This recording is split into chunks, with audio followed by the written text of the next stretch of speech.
Hello, today I'm gonna recommend a short story. It's by Italo Calvino and it's called The Adventure of a Photographer. It's 10 pages long, it's quite short, and it's from his book Difficult Loves. So my history with Italo Calvino goes pretty far back. When I was in my undergraduate degree, I got quite into magical realism. His book Invisible Cities had a pretty profound effect on my thesis project, which eventually became my first novel. I also read Cosmic Comics. He's a really interesting writer. If you like Borges or Murakami, you're definitely going to like his work. It is kind of mysterious, and it has this respect for history, is the only way I can put it, especially invisible cities and kind of like magical worlds. I mean, one of the things that I appreciate about him is that his clarity is just amazing. He's a great writer in that way.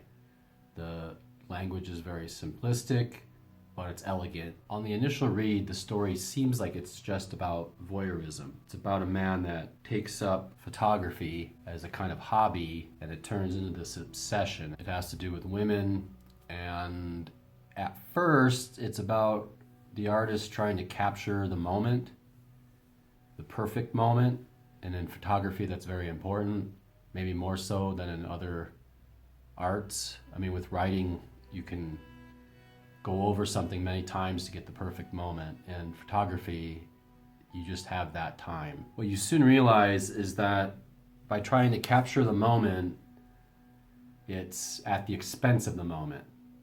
So it's kind of the artist's curse. I remember one time I was making a book. This is a long time ago. It's one of my first books, actually. My undergraduate is in book design and creative writing, and before I went to get that, I started trying to make books myself, and it wasn't really easy without the knowledge. But one of the first ones that I made it at the end of this time where someone that I cared about a lot was leaving the city, and I didn't know when they would come back, and the book was kind of about them. And I wanted to finish it so I could give it to them.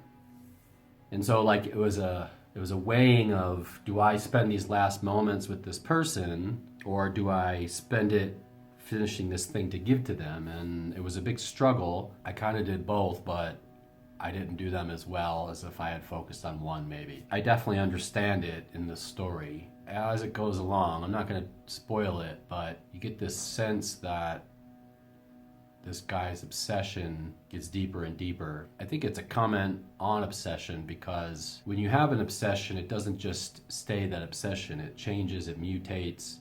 It's, in the case of an artist, maybe the artist is trying to find the perfect expression or the perfect thing, and they're driving towards that. Each time they think they're getting a little closer, but they're never really getting there.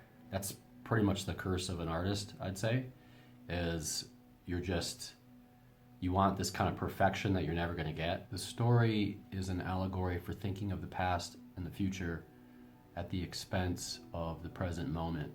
It is short, sweet, powerful, and thought-provoking.